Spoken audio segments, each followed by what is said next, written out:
Nah, baiklah kita akan lihat ada contoh berikut. Seluruh sistem ini adalah respon impulsnya adalah Hn, kemudian dia terdiri dari H1N dan H2N yang dihubungkan secara paralel dan kemudian dihubungkan secara serial dengan H3N. Pertanyaannya adalah tentukanlah respon impuls Hn, kemudian apakah Hn stabil, kemudian apakah H2N stabil, dan nanti akan kita lihat bahwa hasil bahwa Hn ini dan H2N stabilitasnya itu tidak sama. Kok bisa demikian? Nah, kita akan lihat di sini. Ini adalah H1N, nilai H1N-nya, H2N, dan H3N. Oke, sekarang kita mulai dengan menghitung secara total Hn-nya itu berapa. Nah, dari penjelasan yang sudah saya sampaikan sebelumnya, Hn pada sistem di atas itu adalah gabungan sistem secara paralel yang mana sistem secara paralel antara H1N dan H2N itu dijumlahkan. Nah, kemudian hasilnya dilakukan konvolusi terhadap H3N karena dia dihubungkan secara serial. Nah, sehingga rumus secara umum adalah seperti ini. Berarti kita perlu memasukkan nilai-nilai atau ya nilai fungsi-fungsi ini ke dalam formula ini.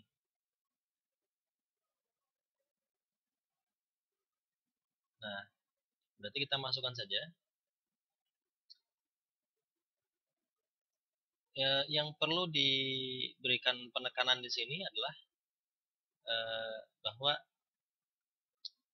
H1N, H2N, dan H3N itu mereka berada pada domain waktu. Sementara perhitungan seperti ini dalam domain waktu itu eh, tidak mungkin, sulit. Kenapa sulit? Karena H1N dan H2N bentuknya adalah respon impuls terbatas atau IIR.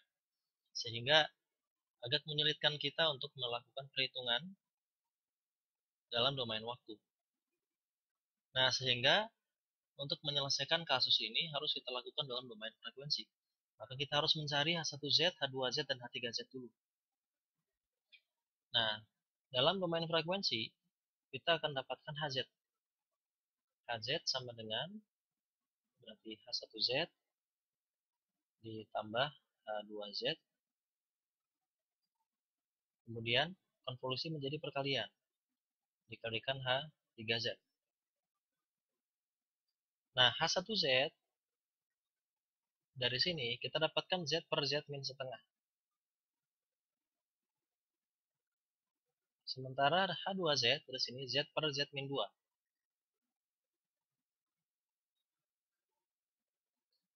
Kemudian dikalikan dengan ini. Berarti dikalikan dengan 1 dikurangi 5 per 2 Z pangkat min 1 ditambah Z pangkat min 2. Nah, inilah yang harus kita sederhanakan. Oke, berikutnya kita lakukan perkalian silang. Berarti di sini Z min setengah dikalikan Z min 2. Di atasnya berarti Z kuadrat min 2Z ditambah Z kuadrat min setengah Z. Ya, perkalian silang Z kuadrat min 2Z, kemudian Z kuadrat dikurangi setengah Z. Muncullah ini.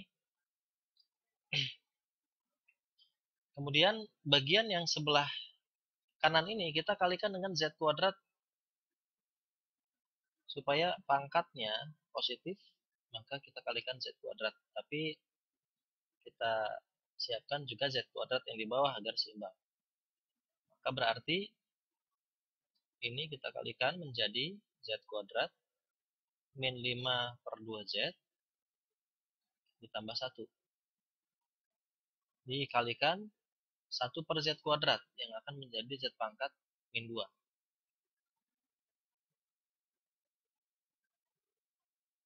Oke. Kita sederhanakan lagi. Kita coba faktorkan bagian yang ini. Yang ini juga sama, kita sederhanakan. Ini menjadi 2Z kuadrat. Ada 2 ya. Dan min 2Z, min setengah Z, min 5 per 2Z. Di bawahnya tetap Z min setengah dikalikan Z min 2. Kemudian Z pangkat min 2 boleh kita simpan di sebelah bawah sini. Ini menjadi Z kuadrat. Nah, baru kemudian kita kalikan dengan yang ini.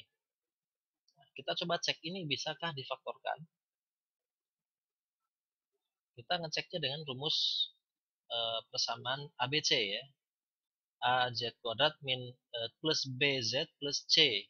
Yang mana kita akan mendapatkan rumus ABC Z12 akar-akar persamaan, yaitu minus B itu berarti minus B dari sini, min dari min 5 per 2, berarti dia 5 per 2, plus minus akar B kuadrat min 5 per 2 kuadrat, ya, atau 25 per 4, dikurangi 4AC, dikurangi 4 kali 1 kali 1, berarti dikurangi 4. 4 itu adalah 16 per 4. Nah, jadi saya buat dalam bentuk seperti ini. Kemudian dibagi 2A. 2A, A-nya adalah 1, maka dibagi 2. Nah, ini kita kurangi.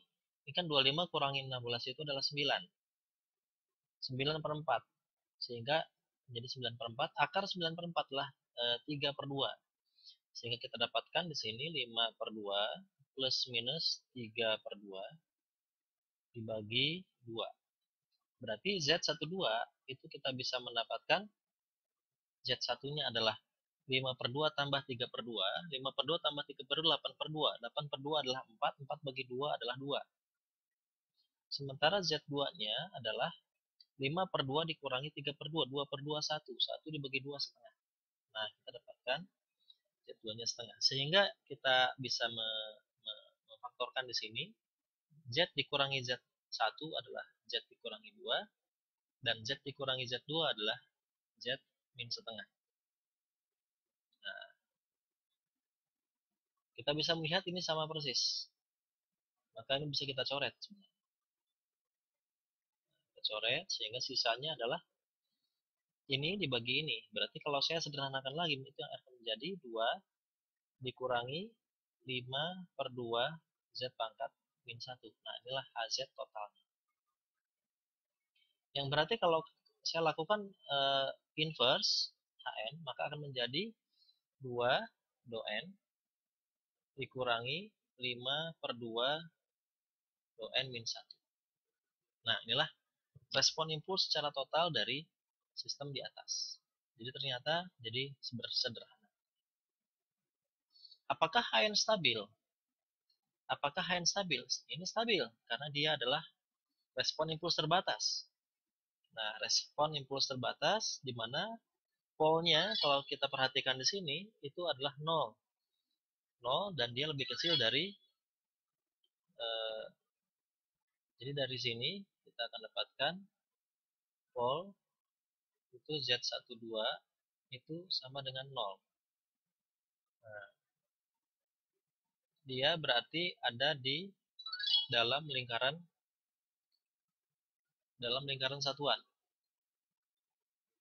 Nah, dalam lingkaran satuan sehingga dia stabil. Nah, HN adalah sistem yang stabil. Kembali ke atas, kita lihat apakah HN stabil? B itu sudah terjawab, HN stabil.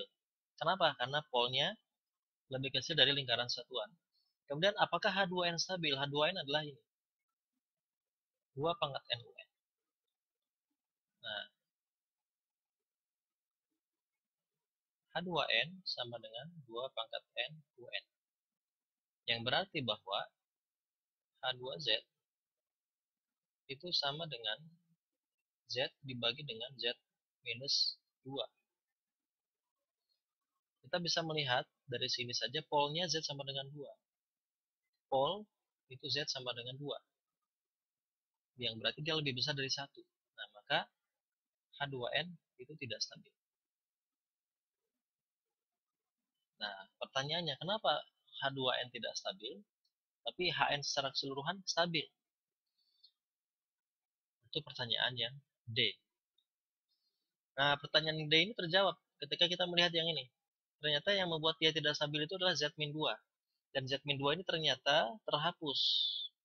Nah, terhapus, tercoret dengan adanya fungsi Z-2 dikali Z-setengah pada H3N. Jadi H3N ini dia ternyata menyebabkan sistem menjadi stabil. Sistem yang tadinya tidak stabil akibat adanya Z-2 pada pada H2Z itu akan terhilangkan, tercoret dengan adanya Z-2 pada H3.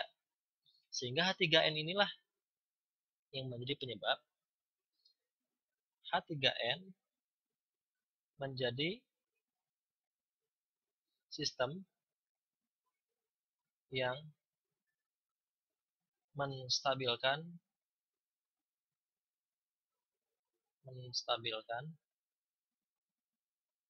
sistem secara keseluruhan karena mampu menghilangkan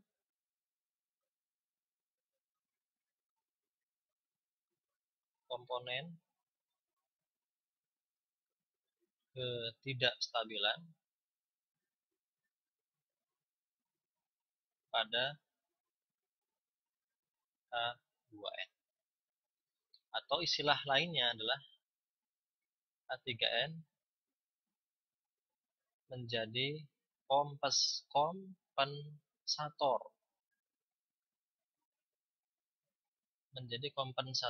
ketidakstabilan pada H2N. Nah, istilah kompensator inilah yang dimaksud pada soal pra-UTS kemarin. Jadi kompensator ini adalah suatu sistem yang mampu menjadi penyeimbang sehingga sistem yang tidak stabil itu bisa dihilangkan ketidakstabilannya sehingga total sistemnya menjadi stabil. Nah, demikian untuk soal ini. Terima kasih. Selamat berjuang untuk UTS ya. Assalamualaikum warahmatullahi wabarakatuh.